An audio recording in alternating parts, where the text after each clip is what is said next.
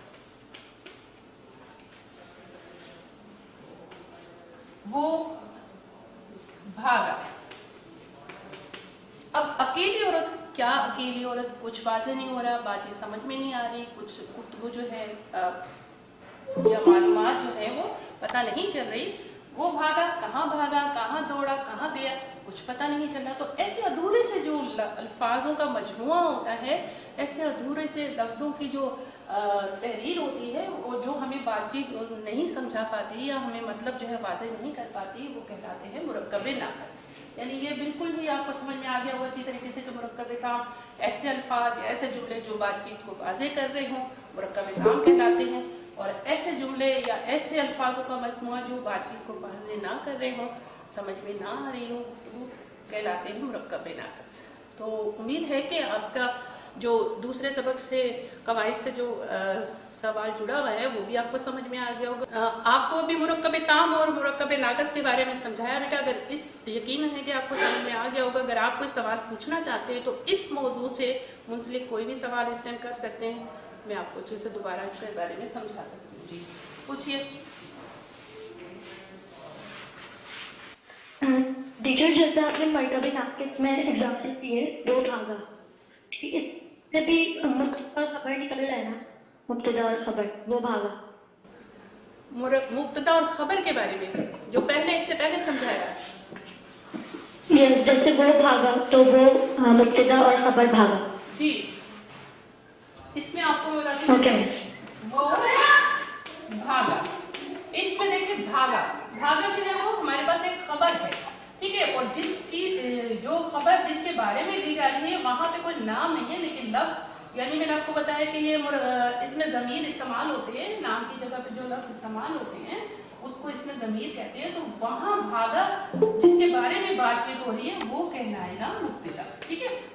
اور کچھ اچھا جی، آپ کو میں نے سمجھایا مرکب تام کے بارے میں، مرکب ناقص، مبتدا اور خبر، یہ آپ کے وہ موضوعات ہیں جو آپ کے مشق کی کام سے جڑے ہوئے ہیں۔ میں ان سب کو ایک جگہ اکٹھا کر کے آپ کو اس لیے سمجھا رہی ہوں کہ جب آپ مشق کی کام کرنے بیٹھیں تو یہ موضوع جو ہے اس کی مشق آپ کو اچھے سے آنی چاہیے، کیونکہ قواعد کا کام ہمیشہ سمجھ کے، اچھی طرح سمجھ بوجھ کے اور مشق کی طریقے سے عملی طور پہ مشق کر کے کرنا جو ہے وہ زیادہ بہتر ہوتا ہے، بجائے اس کے کہ ہم ان کی تعریفوں کو جو ہے وہ رٹیں یا بار بار ایسی پڑھیں اور وہ پھر ہمیں سمجھ میں نہ آئے اور ہم اس کا کام کرنے بیٹھے تو ہمارے لیے بہت ساری مشکلات جو ہے وہ پیدا ہو جاتی ہیں۔ یہ چیزیں سمجھ لیتے ہیں تو ہمارے لیے بہت آسانی ہو جاتی ہے۔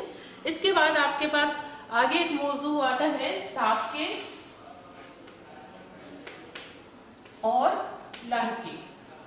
یہ بہت آسان سا ہے، ہر جماعت میں، ہر لیول پر آپ نے یہ کام اس کا کرا ہوگا، چھوٹی جماعتوں سے سلسلے شروع ہوئے ہیں، لیکن یہاں پر ہمیں یہ پھر دہرانا بہت ضروری ہے۔ ایک چھوٹی سی مثال کے ذریعے میں آپ کو بتاتی ہوں، تعریف بھی ہم اس کی خود بآسانی لکھ سکتے ہیں کہ کسی بھی مفرد لفظ سے پہلے لگایا جانے والا لفظ جو ہے وہ کہلاتا ہے سابقہ، اور اسی تعریف کے اگر الٹ کر دیا جائے کہ کسی بھی مفرد لفظ کے بعد میں لگایا جانے والا لفظ جو ہے وہ کہلاتا ہے لاحقہ۔ جیسے مثال کے طور پہ میں نے ایک لفظ لے لیا، مفرد لفظ وہ یعنی جس کے کوئی نہ کوئی مطلب ہوتے ہیں، ٹھیک ہے، لفظ وہ ہونے چاہیے جو بامعنی ہو۔ کسی بھی مفرد لفظ سے پہلے لگایا جانے والا لفظ، یعنی فرض کریں میں نے لگا دیا نا، ٹھیک ہے، نا کو سمجھ کے ساتھ اگر ہم نے ملایا تو یہ بن جاتا ہے نا سمجھ، ٹھیک ہے۔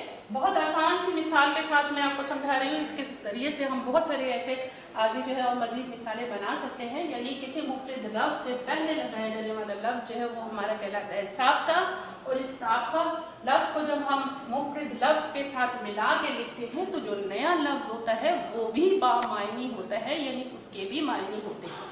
جیسے مثال کے طور پہ مفرد لفظ ہم نے سمجھ لیا، سمجھ کا مطلب ہوتا ہے عقل، عقل کے ساتھ یعنی اس کے ساتھ میں نے ایک سابقہ لگا دیا تو یہ بن گیا ناسمجھ. اب ناسمجھ کا مطلب ہوتا ہے کہ بے وقوف. ٹھیک ہے، اسی طرح دوبارہ میں نے اگر اسی لفظ کو لیا، اس کے بعد میں نے ایک لفظ لیا دار. جی بیٹا، آپ نے جو بھی لکھا ہے یہ نہ سمجھ، تو اس میں جو نہ ہے یہ سابقہ ہے. جی سابقہ. میں پھر دوہرا دیتی ہوں، کسی مفرد لفظ سے پہلے لگایا جانے والا لفظ کہلائے گا سابقہ. یہ کیا ہے؟ کہلائے گا سابقہ.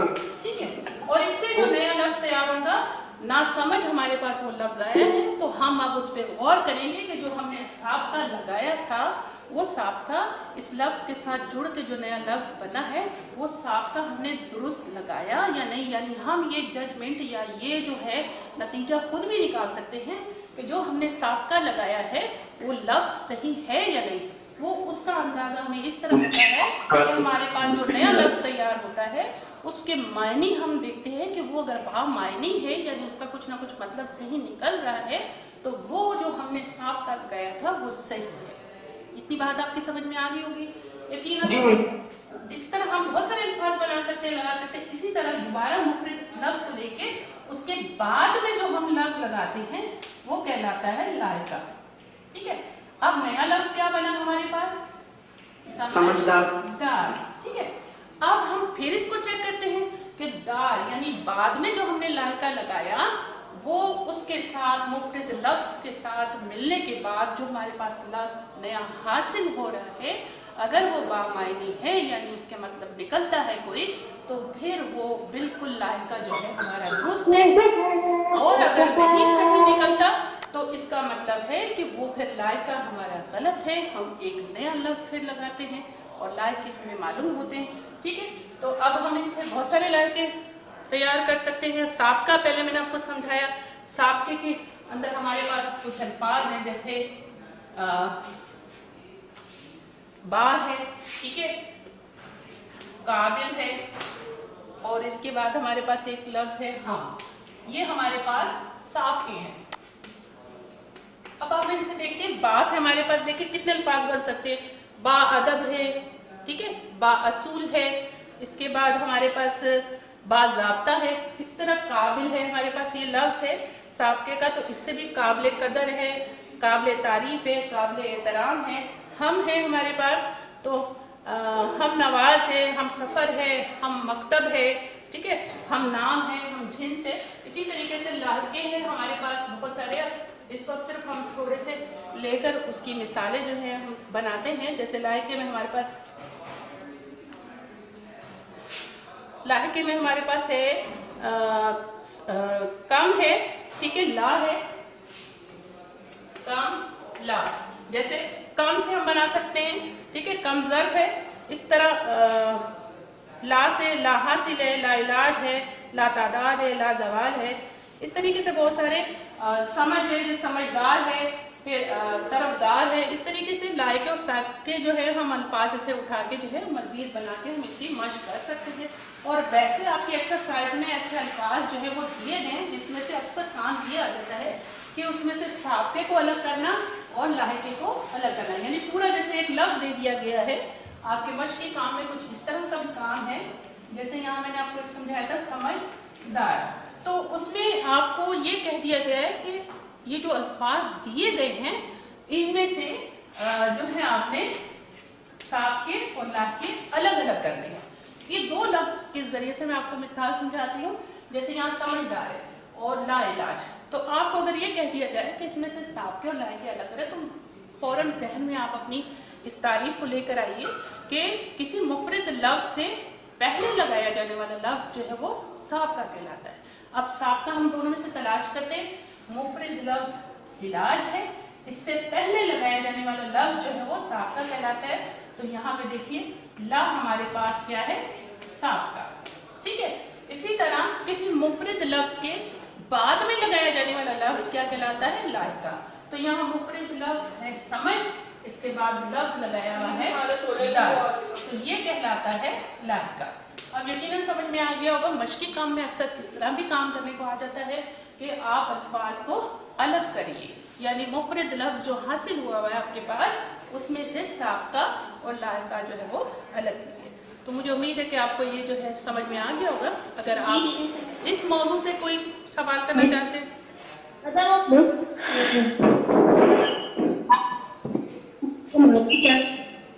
جی بیٹا دوبارہ پوچھے. ایک لفظ ہے اگر مفرد کے کیا معنی؟ مفرد کا مطلب ہوتا ہے کہ با معنی، یعنی جو آپ کے پاس لفظ ہے اس کے بھی کچھ معنی ہونی چاہیے. جیسے یہاں پہ علاج مفرد لفظ ہے یعنی با معنی لفظ ہے، مطلب نکل رہا ہے علاج، ٹھیک ہے، یعنی کسی چیز کو بیماری کا جو ہے وہ اس کا حل نکالنا. جیسے سمجھ کا مطلب ہوتا ہے عقل. تو ایسا لفظ جس کے معنی ضرور ہو، یعنی اگر خالی لا لکھا ہے تو لا مفرد لفظ نہیں ہے، لا کے کوئی معنی نہیں ہے. لیکن ایسا لفظ جیسے سمجھ لکھا ہے تو سمجھ کے معنی ہے. ایسا بامعنی لفظ جس کے کوئی نہ کوئی مطلب ہو، ٹھیک ہے، تو اس کو کہتے ہیں. اور کچھ بیٹا پوچھنا چاہ رہے ہیں آپ اس سے؟ یہ اگر ہم کسی کا علاج کرانے جائیں تو کیا مسئلہ ہے؟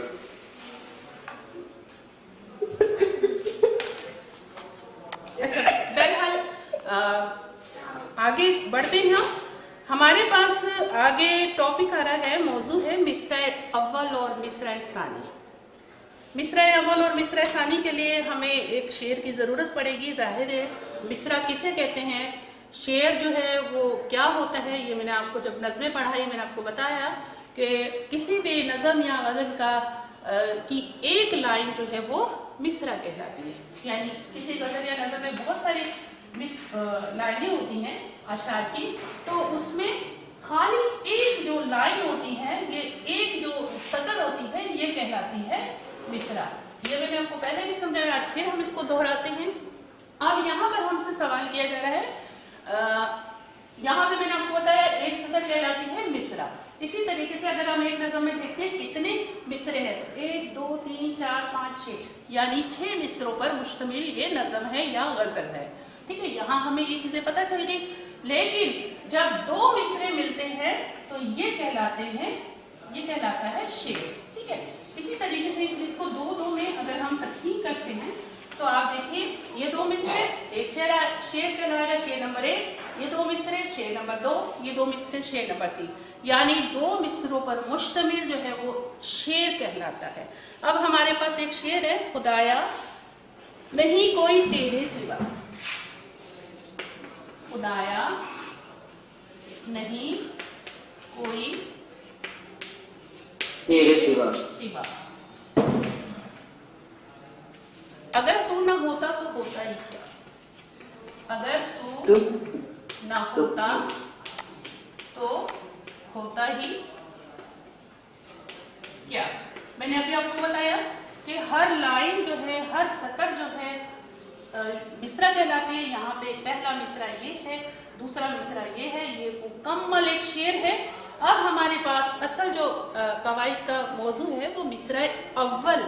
ٹھیک ہے، یعنی کسی بھی شعر کا پہلا مصرع مصرع اول کہلاتا ہے. ٹھیک ہے، اولا یا اول کہلاتا ہے، مصرع اول. اور کسی بھی شعر کا دوسرا مصرع مصرع ثانی کہلاتا ہے. ثانی کا مطلب ہوتا ہے آخر. ٹھیک ہے، اور ہم اس کو آخر نہیں کہتے، مصرع ثانی یعنی آخری مصرع. ٹھیک ہے، کسی بھی شعر کا پہلا مصرع جو ہے وہ مصرع اول کہلاتا ہے، اور دوسرا شعر کا دوسری لائن یا دوسرا جو مصرع ہوتا ہے وہ کہلاتا ہے مصرع ثانی. یقیناً سمجھ میں آ گیا وہ بہت آسان سا موضوع ہے، ٹاپک ہے. اور اگر آپ اس وقت اس سے جی بیٹا کوئی سوال کرنا چاہتے ہیں آپ؟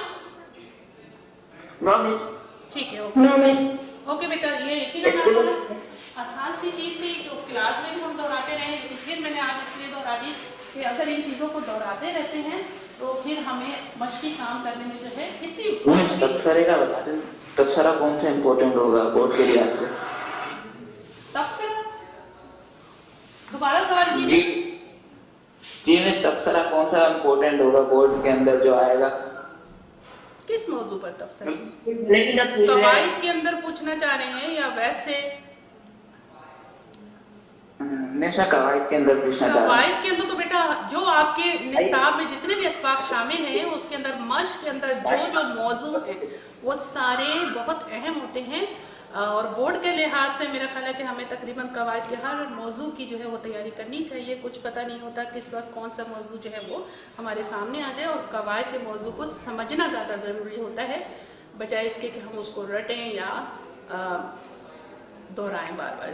ایک بار اگر ہم اس چیز کو سمجھ لیں تو اس سے جڑا کوئی بھی کام اگر ہمارے سامنے کسی وقت بھی آتا ہے تو بہت آسانی ہو جاتی ہے. ٹھیک ہے، لیکن بہرحال پھر بھی ظاہر ہے کہ آپ کے نصاب میں بہت جتنے شکریہ، سمجھ میں آ گیا. اچھا بہرحال آگے بڑھتے ہیں. ہمارے پاس اگلا موضوع ہے کافی الفاظ کا.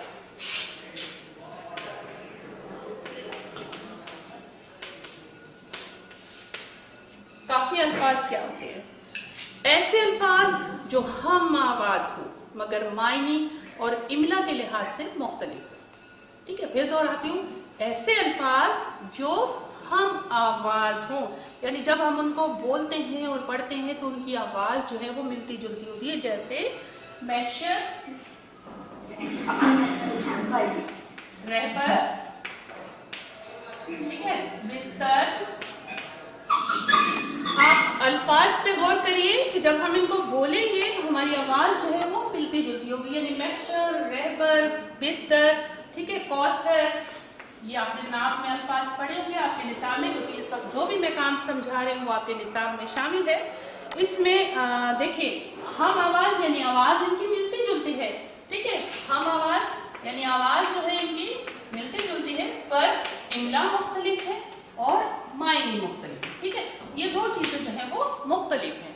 تو ایسے الفاظ جو ہم آواز ہوں مگر املا اور معنی سے جو ہے وہ مختلف ہوں وہ کہلاتے ہیں کافی الفاظ. ٹھیک ہے، اب کافی الفاظ یقیناً سمجھ میں آ گئے ہوں گے، لیکن ہم اس کے ساتھ ہی ایک دوسرا موضوع سمجھتے ہیں، وہ ہے ردیف.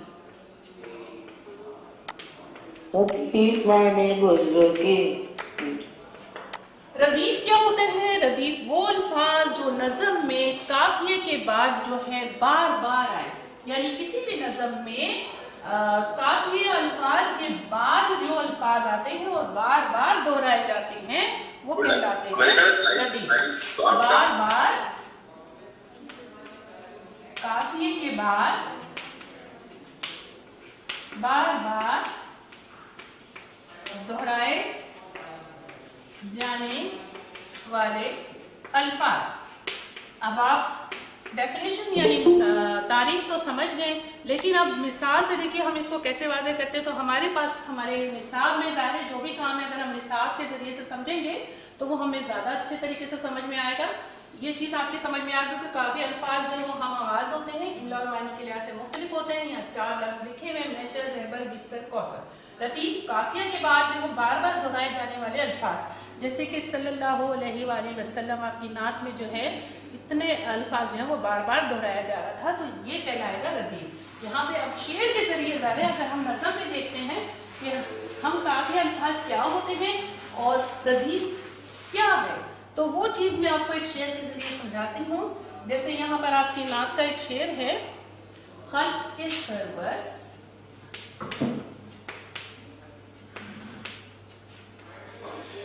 شافعِ محشر صلی اللہ علیہ وسلم. ٹھیک ہے، مرسل داور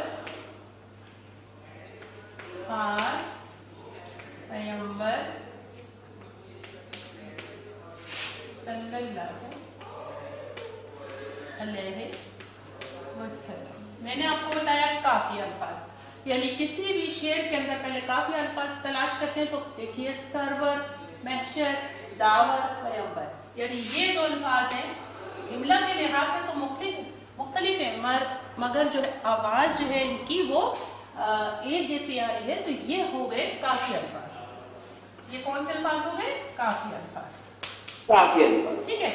اس کے بعد کافی الفاظ کے بعد جو ہے وہ الفاظ جو بار بار دہرائے جا رہے ہوں وہ کہلاتے ہیں ردیف. جیسے صلی اللہ علیہ وآلہ وسلم، صلی اللہ علیہ وآلہ وسلم، تو یہ کیا کہلائیں گے؟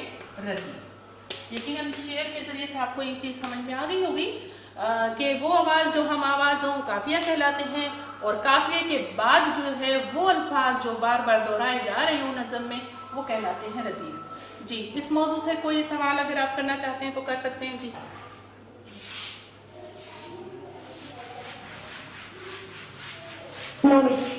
ٹھیک ہے. اس کے بعد ہم آگے بڑھتے ہیں. ہمارے پاس آتا ہے آگے مطلع اور مقطع.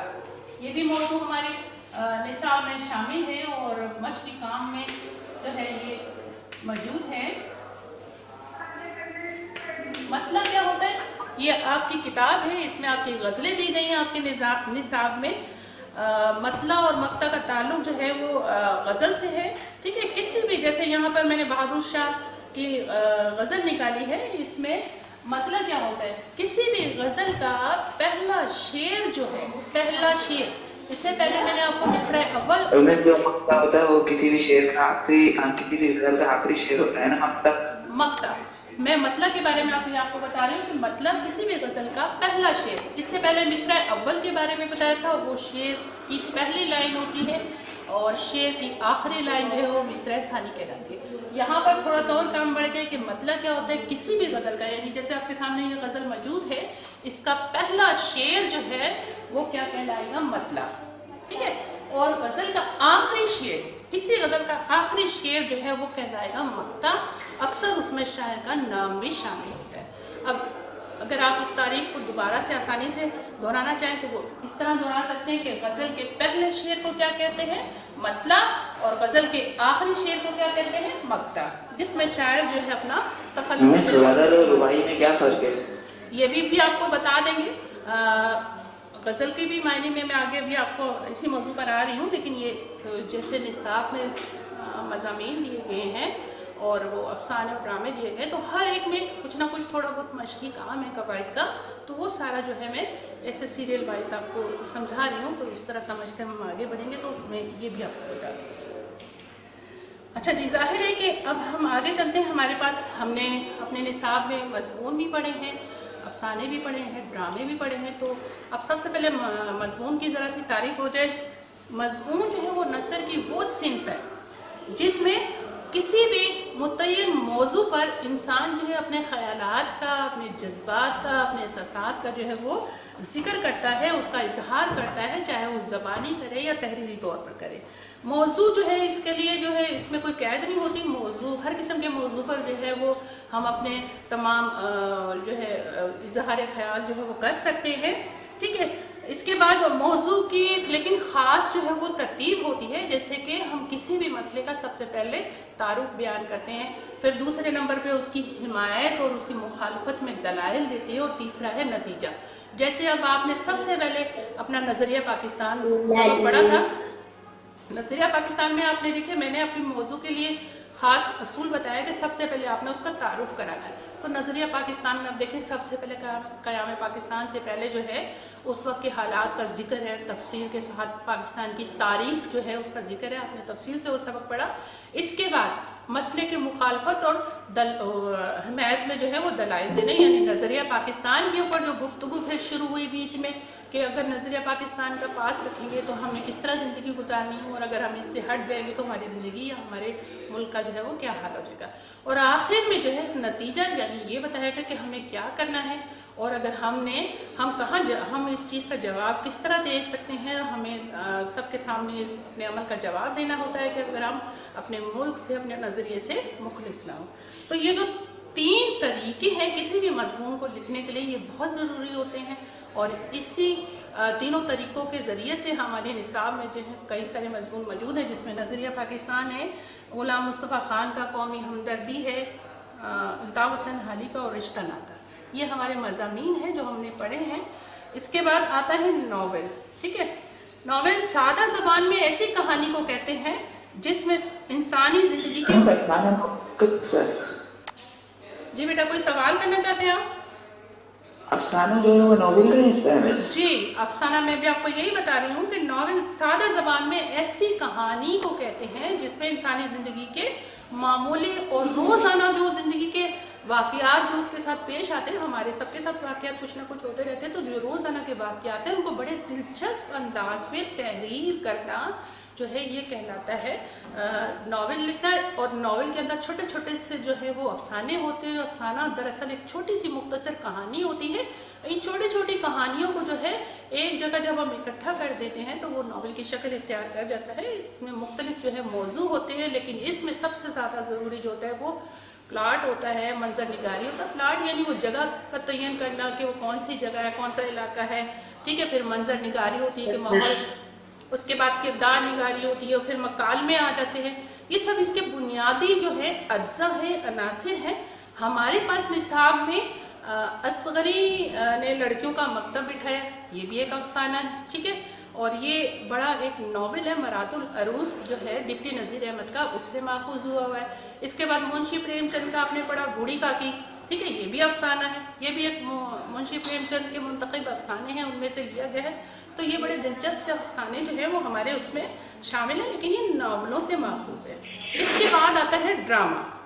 ڈرامہ یونانی لفظ ہے، ڈراؤ سے نکلا ہے، جس کے معنی ہے عمل یا اداکاری کر کے دکھانا، ٹھیک ہے، یا دوسرے لفظوں میں کچھ کر کے دکھانا. تو اب یہ جو ہے ڈرامے کہانی جو اداکار جو ہیں وہ اسٹیج پر جو ہیں وہ پیش کرتے ہیں اپنی آواز کے ساتھ، اپنے تاثرات کے ساتھ، اپنے مکالموں کے ساتھ، ٹھیک ہے. شہید ڈرامہ آپ کی نصاب میں موجود ہے مرزا ادیب کا. آپ نے دیکھا اس میں بہن کا کیا کردار ہے، والد کا کیا کردار ہے، والدہ کا کیا کردار ہے، ان کے کیا مکالمے ہیں، ان کی کیا گفتگو ہے. اس کے بعد شادہ کا کیا اس میں حصہ ہے، اور وہ کس طریقے سے اس میں کس جگہ پر شامل ہے، اور اس نے کیا کردار ادا کرا، یا اس نے اس وقت کیا مکالمے بولے. تو یہ جو ڈرامے کے اجزاء ہیں، جو پلاٹ ہے، منظر نگاری، بات چیت، یہ ساری چیزیں آپ کے نصاب میں اس ڈرامے کے اندر شامل ہیں، اور بہت اچھے سے آپ اس میں ان تمام چیزوں کو تلاش کر سکتے ہیں اور واضح کر سکتے ہیں. آپ بیتی، ڈسٹرکٹ بورڈ کی آپ بیتی جو میں نے آپ کو پڑھائی، اس میں میں نے آپ بیتی کی آپ کو تعریف بتائی. آپ بیتی ٹو دی پوائنٹ یہی ہے کہ جتنے بھی مصنف ہیں اور جتنے بھی تحریر لکھنے والے یا ناول لکھنے والے یا افسانہ لکھنے والے ادیب ہیں، وہ اپنے حالات و واقعات یعنی ان کے ساتھ جو کچھ بھی زندگی میں پیش آیا ہے، جو اس طرح بھی ان کی زندگی گزری، انہوں نے اس تحریر کو خود جو ہے قلم بند کیا، اپنے ساتھ پیش آنے والے واقعات کو قلم بند کرا، تحریر کرا، اور اسے کتاب کی یا افسانے کی یا ڈرامے کی شکل دی.